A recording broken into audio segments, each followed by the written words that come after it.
The Pathwork Steps meeting topic for 2019, in January 2019, is Pathwork Lecture 143, Unity and Duality.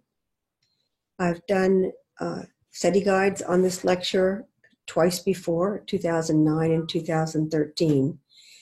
And I mention it frequently, if not every time I talk to someone. And the reason is it's a core lecture, meaning that understanding the distinction between the dualistic perception and the unitive perception can be helpful in any situation on any topic with any difficulty. So since I have done this topic a few times before, I'm going to try to approach it from a slightly different angle. So the four subtopics this month were that there are two basic approaches, just introducing the idea: the human predicament, finding the truth of the matter, how to use this information, and duality as the plane of the ego. So let me start with the first one, that the premise is that there are two basic approaches to life. The guide calls them dualistic and unitive, unity and duality. Another way of describing this, since the guide already describes it very, very well, I look for a different way to describe it in case the word's confused for any reason. Another way to describe it is a larger picture versus a small individualistic perspective on life. So when I draw diagrams, which I like to do, I use the concept of set theory. And in mathematics, the concept of set theory is, where do these two overlap? Where does one concern and another concern have common ground? Which number appears in both puzzles? In the unitive and the dualistic, it's as if there's a whole bunch of little circles with individual interests. Some of them connect, some of them overlap. These are all dualistic perceptions by individuals. The unitive is a matter of stepping back and seeing the larger picture, where we are all these circles and dots are part of the same circumstance, the same reality. Now, the teasing I do with this lecture is there are only two perspectives, and that by itself is dualistic. There are an infinite number of perspectives. So our languaging tends to make us say things like, there are two options, there are three choices. This lecture is about just taking another look. Are there really only two choices, or is this a phrasing that simply accommodates a certain situation? The problem is that if we start phrasing things in terms of two choices, we will begin to think in terms of only two choices. So this lecture is about continuing to be able to take a step back, look at a situation, and then accept that in this case we're only talking about two options, instead of saying there are only two options. Whereas those two options may have been distilled from 9 or 10 options that for various reasons were discarded. So sometimes we need to stand back and relook at a situation so that we haven't become enmeshed in the details and have lost sight of the picture. So when I talk about these different dots and overlapping concerns, basically like people in a room, it's easier for the mind to understand if you see all these different people and understand that they each have a unique, individualistic, self-interested perception, and then you see the room where we are in. But the room itself is dualistic. There is no boundary. It's like talking about the universe. I always tease that I could understand the universe if I thought of it like a shoebox. What's in the universe? It is difficult for me to understand the infinite, that there's no shoebox, that there's no container, as the science fiction teasing goes, where we are a small world inside of a larger world inside of a larger world.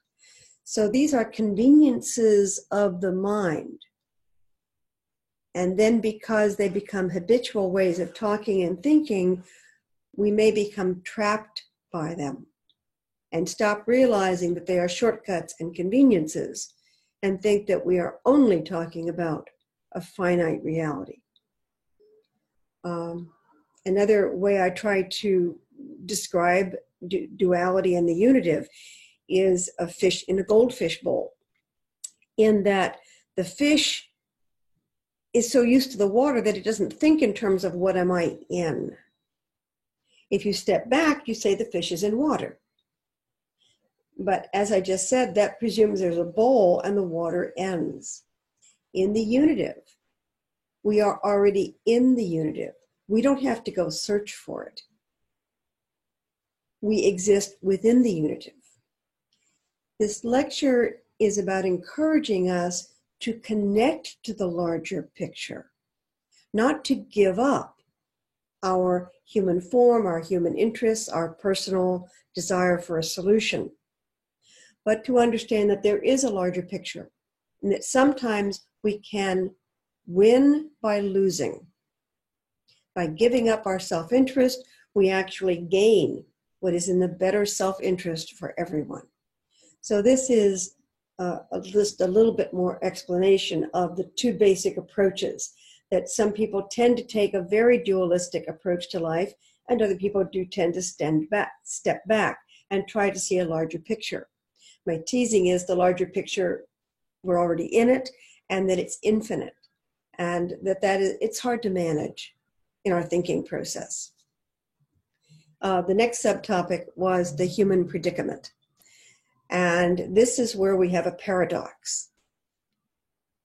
There is a tendency for people to want to bring heaven to earth, to want to reach nirvana, to want to transcend the troubles of the world and be in their real selves, their divine selves, and be done with the difficulties on the earth plane.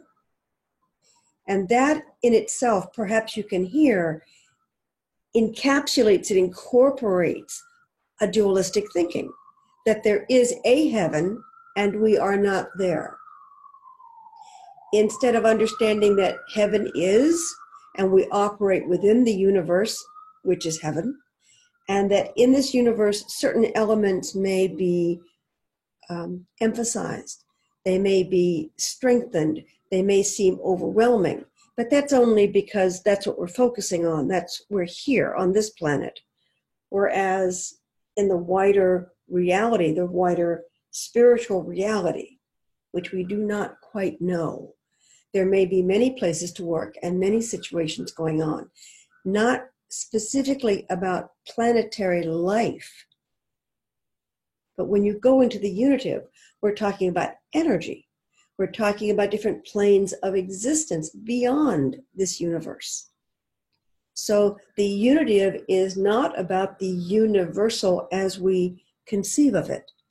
No matter how vast this universe may be, the idea is this may be one layer, one phase, one dimension in a infinitely multifaceted, energetic, psychic, spiritual universe. So the paradox is that when we try to bring so-called heaven to earth, we're already in a duality, and we don't see where this may be a demand to be relieved of the troubles on this earth. Now, this is where pathwork and a lot of other spiritual disciplines differentiate from religions and other spiritual disciplines. Sorry for the repeating. In that, pathwork presents that we are here for a reason, that the difficulties of the planet are uniquely designed by the creative mind, whether you call that God, higher power, or spiritual energy, but that the difficulties we face on this planet are uniquely designed to bring something out of us, that we need to see something, a false belief, misconception or distortion buried deep within us. It needs to have a story and circumstances. It needs to be threatened. So as in stories, mythology, fairy tales, movies, novels, when people are subjected to certain tests, that's when they learn who they are. They learn what comes forward, what pops out. So if I think that I am a rational, clear-thinking person, and then I find myself in an emergency situation and I freak out and I start to scream and rant, or my logic becomes jumbled. From a spiritual perspective, that stress situation was given to me to show me, no, you're not fully and only and solely a logical being. You have access to that. You can use it. And every once in a while, things get out of control. Emotions rise that you're not prepared to deal with. And you lose that capacity. The invitation is to develop more capacities, more skills, more abilities. In addition to surrendering to, as a human being, sometimes when I get surprised, my reflexes take over.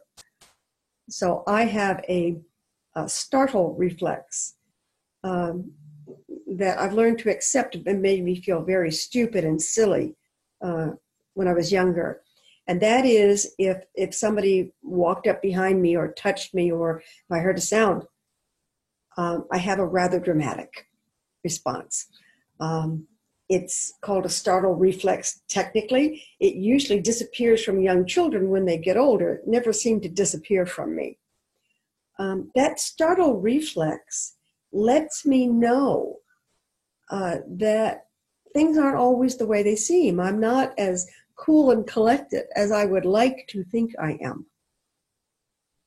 So even benign, silly, wonderful eccentricities about us are given to us to show us the difference in different people, different ways of being, ways where we don't like something, and so we derogate it, and then we experience it, and then we say, ah, I see. So in that tiny example, we need to be imperfect. We need to have judgments. We need to point at someone and saying they're not reasonable, they're not fair, they're not kind. And then along our journey realize, oh, in some situations, I'm not kind either. And therefore to understand with more loving acceptance the breadth of the human experience.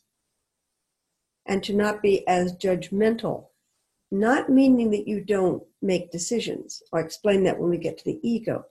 Not meaning that you don't make decisions based on values, based on morals, based on circumstance, but that you would have more understanding and compassion that such a decision has to be made, and that other people would make it differently, and that some people may not be happy with the decisions you make. So all this stems from a tendency to think one way instead of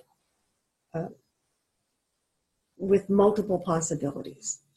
So taking a step back is infinite. You can continue to take steps back, and I don't know where that ends. There's no shoebox. But to take even 1 or 2 steps back from a situation can allow you to see it from a different perspective, where you can be more inclusive of the different people involved.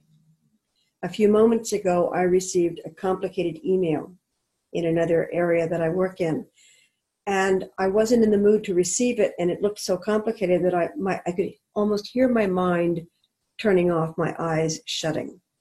I didn't want to read it and go through detail after detail. And yet I send those emails out all the time.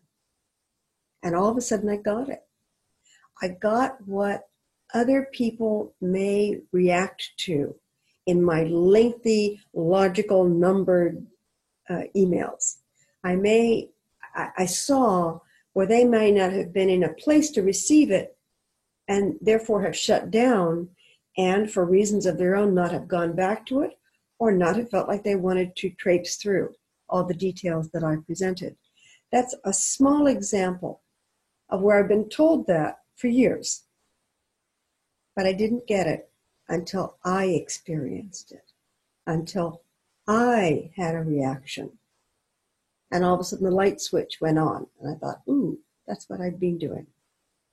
And I can take more care and be more considerate and work harder at being clearer, and when such things do have to be sent, to do a better job of them by understanding how the other person might receive them.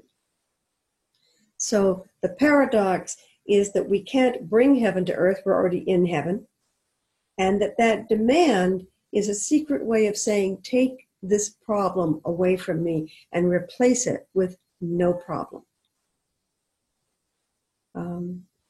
So one of the triggers that prompts this behavior is how we were created. The very reality that we were created with is that life on this planet for an individual consciousness, as we know them, for Jan, life on this planet will end at some point for me. And however your beliefs go, I can be reincarnated, I can go to another planet, I can go to another dimension, but I would not be the exact person I am here. There is some form of letting go of the construct that I am created within. And this is death. Death is a trigger for us. It's baked into us. We are hardwired to avoid death. The body will take over. If we try to get into deadly situations, it will shut down, go numb, faint. It will instinctively react in ways that we may not be able to control ourselves. Some of you may have experienced this. I believe that this is what a lot of adventures are. I think that's why they're so popular, because it brings people nose to nose with how they react to the possibility of their own death. I'm a little bit of an adventurer, and I've had a few of those experiences. And I have found that I am not the person I seem to be. I have found responses in me that surprised me. I have also been able to calm down a little bit about death and to see where I would rather die well than clutching onto life at all costs. Just one example. But my point is that our physical death is a trigger for us, and we're living inside a mechanism that does not want to die, where we really have to overrule not only our minds, but our physical reactions, our instinctive reactions, where death is involved. But people aren't that simple. We're not just beings. We're not just dogs and cats and giraffes who all have similar life and death instincts. So what human beings do is they extrapolate physical death into financial, social, reputational, intellectual, the death of the will. And what these look like vary from person to person. And of course, they're not separate. They're highly intermixed, very complex mechanisms. But what this means is that if I perceive that giving this video badly, now it's on record, I can dump it and do it again. But let's say it was live. Doing this video badly would reflect on me and make me look bad or be ignored. Or my worst fear is it would reflect badly upon Pathwork just because I'm not competent to explain it or support it. If it was a life or death situation, I would become far more tense than I am right now. I would try to limit what was going on so that I would guarantee that I would not make a mistake. And that would impede the very spontaneity and creativity that I seek to encourage in people. So it's completely backwards to what I'm trying to do, and yet a fear of reputational death, a fear of being mocked or laughed at or creating harm. How else could I react but to try to be more careful? Is an exercise in the study guide. I suggest that we look for that in our daily lives. And I suggest we look for it in the most simplistic and easy way. And that is, take a piece of paper, draw a line down the middle, write life on one side and death on the other. Take a situation, any situation, no matter how trivial, how banal, how foolish, but you need to care about it. Place any situation on that list and figure out whether you are trying to achieve life, find a life-affirming solution or situation, or whether you're running away from some kind of death. Sometimes you can explain life more carefully. Sometimes you can point to death. So if it's death, anything else is acceptable. And if it's life, sometimes nothing else is acceptable. But sometimes we can track back to what the fear of death is. So if you take a situation and you put it on the paper, draw a line down the middle, life at the top, death at the top, and take a look at what is life affirming. Why does that goal? You can put the goal down. I want to be famous. Okay. I want to be rich. I want to be popular. I want a relationship. Then why? What is the life-affirming quality to that? If it's rich, it could be, I want freedom. If it's relationship, I want companionship. I want to give and receive love. If it's career, I want to exercise my powers and skills. I want to feel powerful in the world. So start with your goal, but see if you can find what is life-affirming about that goal. Now, on the death side, you may have to pick a different topic, or you can start with a different topic. But on the death side, if you find that first, it would be, I want to avoid this consequence, this outcome. Why? What's the worst possible outcome? What would that do to you? What would it do to your loved ones, to your reputation? What would it do? What is the death in this outcome that you seek to avoid? Now, in both cases, you can feel you're going to fill out the other side of the page. But where something is life-affirming, then something must threaten. There must be something in the universe, something in your mind that threatens that, an opposite choice, an opposite reality, a consequence that feels deadly. So if you use this one piece of paper mechanism, you can more clearly see either you're reaching for life to avoid death, or you're grabbing onto life because you're not sure of the other. Where death for us as human beings, as social animals, as civilized people, death can be not knowing. Death can be uncertainty. It can be doubt. Therefore, what we're grabbing onto is not life, but freedom from death.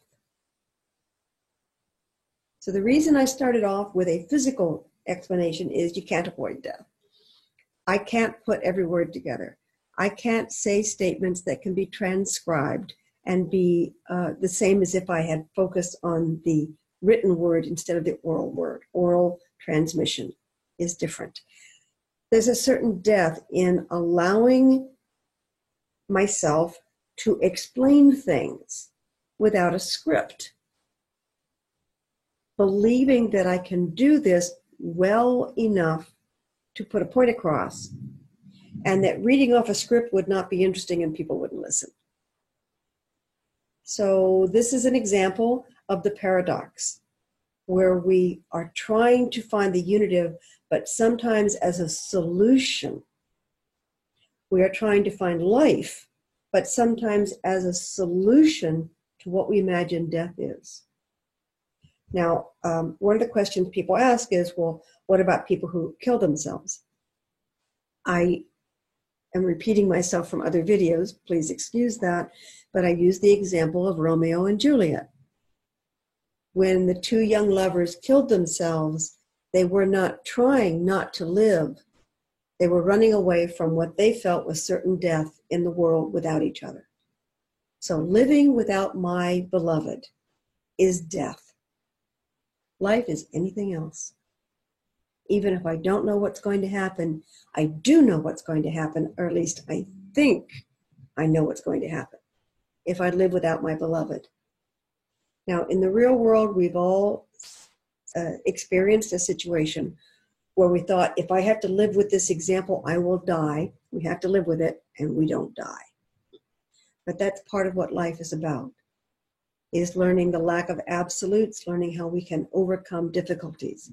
But once you see a binary choice, life, death, what the lecture is suggesting is that you will choose life no matter what. So it is important to take a step back and notice what we have defined life and death as, and to see them in broader terms with more understanding and more depth in their actual complexity. The third section of the lecture was finding the truth of the matter. And why would finding the truth be a matter of dualistic or unitive thinking?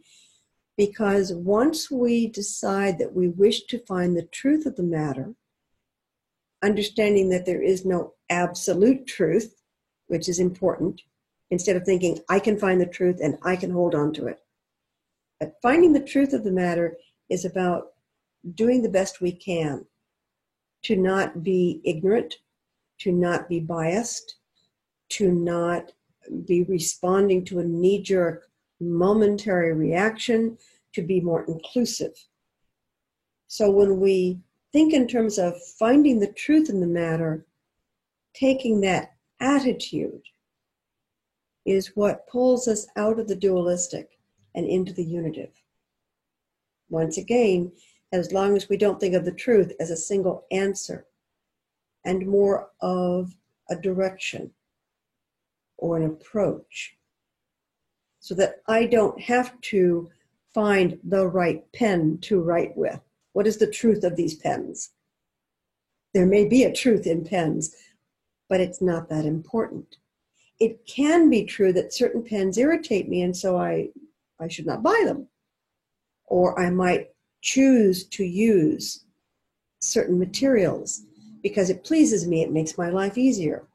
And to understand that that is a personal preference rather than an absolute truth.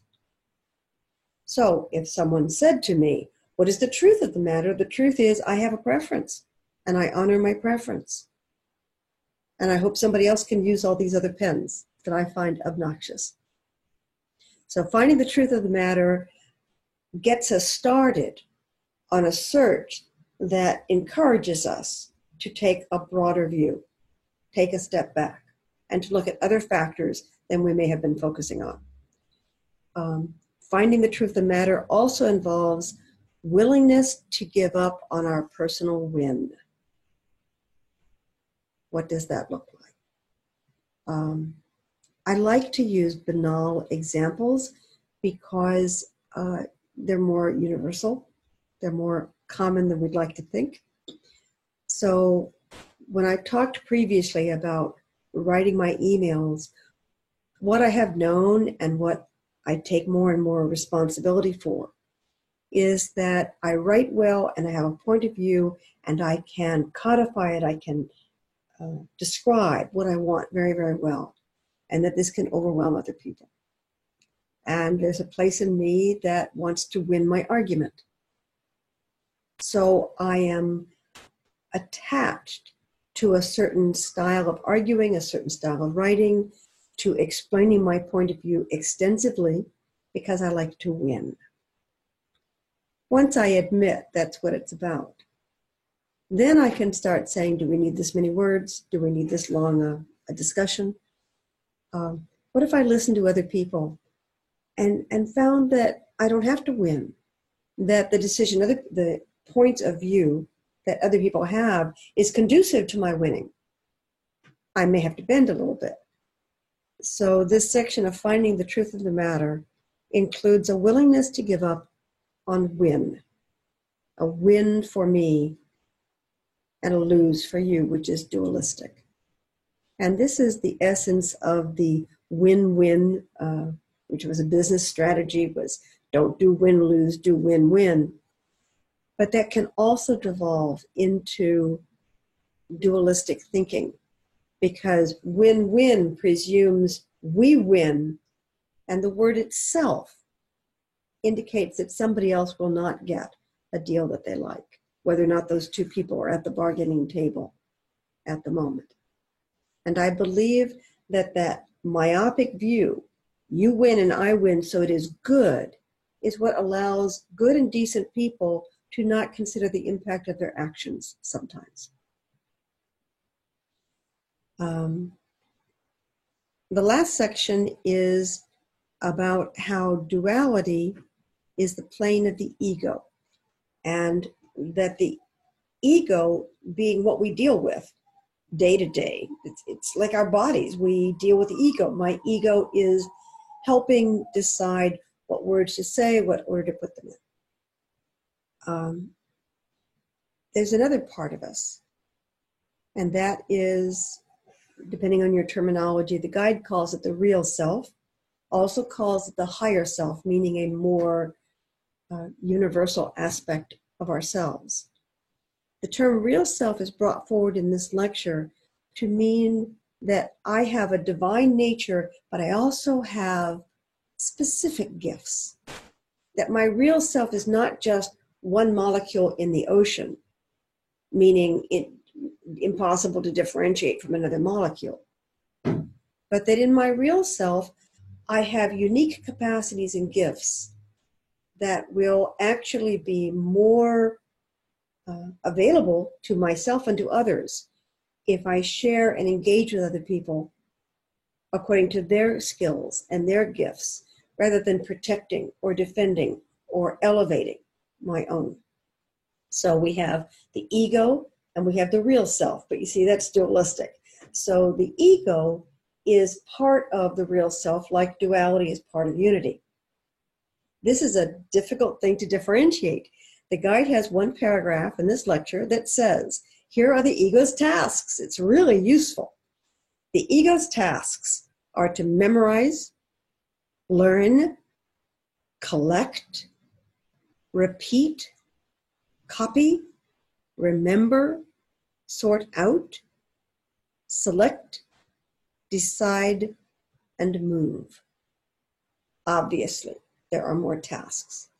But that paragraph was helpful to me because you can identify those kinds of semi-mechanical operating in the world skills and tasks, from inspiration, creativity, love, imagination, longing. These words are distinguishable from the bureaucratic clerical aspect of decision making, remembering and copying, and what do I do now and what did I do yesterday? And these aspects are in your real self. So before I talked about how if you are grabbing life to avoid death or running away from death and anything else will do, that there's a tension in that. There's a win-lose tension in that. The ego is very much a creature of the plane of duality. It sees things in terms of win-lose, mine or yours. The real self is more like the unitive. It sees things in terms of, we will all be better off if this gets done. So in this lecture, and in others, but the way the guide is talking about it in this lecture, the guide encourages us to begin to learn to access our real self, to hear it as a separate, once again, dualistic word, as a bigger voice than the ego. And actually a more reliable voice than ego, because it's talking about far more fundamentally important things than sorting, organizing, remembering. So whether you sense into your real self first, or you are able to differentiate your ego when you hear it clicking and clattering as it does its daily tasks. It doesn't matter where you start, but to begin to understand that we are not our ego. Our ego is a servant. Just like the body is a servant for the being, for the consciousness that it contains. And that the ego and the body may need to compromise sometimes for the larger vision, the larger divine self, the larger consciousness that we experience as human beings. Now, this is also true for animals. It is my understanding, not being an animal, I don't know, but it is my understanding that animals don't need to differentiate, that there's a more natural organization of an animal, where of course they have to take care of their bodies, and they naturally subsume that interest if something more important is presented to them. Maternal instinct, protecting the herd, protecting the trying to think of a word for predator groups, protecting the family. That there are times animals make this decision. They may make it intuitively and instinctively, but it is still a decision based upon a larger instinct than the individual's survival. Human beings have the capacity to slice this even further, to see in non-emergency situations a place where the ego's interests are not for the best good of all. So that understanding that the ego lives in the plane of duality, and that there's another part of us that is bigger than this dualistic plane, can allow us to see further into situations, to be more perceptive, to be more loving, to be more inclusive. Now, by the time I got to that point, I had 3 more pages of lecture that I hadn't worked on. So I decided to title this study guide Part 1. I do not know if and when I will do Part 2. The reason for my calling it Part 1 was to simply indicate this is not all that is in this lecture. There's more. And yet I made a decision a long time ago to minimize the amount of work I ask people to do, that I suggest people do, when I send out the weekly self-study sections, when we do the online meetings, so that it is doable for busy adults with lots of different priorities. And so my original rule was I will only ask you to read 2 pages a week. When a lecture is 14 pages, we're just not going to get through it for the month. So in my study guides, I do a lot of editing. I even bring in more material to emphasize that this is not the only place this is discussed, but it may be the place where it is discussed in more depth. My goal is for you to go read the lecture, which I certainly don't wish to rewrite, and perhaps to be inspired to continue your study through other lectures that are suggested, or as people have told me, but the lecture before that one or the lecture after that one was far more interesting to me. Well, that is the purpose of studying, to study. So if this lecture does not sing to your heart, I hope that one in the vicinity or one that is mentioned does. And if not, next month we'll choose a different topic. Thanks for listening. Thanks for your interest in Pathwork that brought you all the way to this end of this video. Thanks.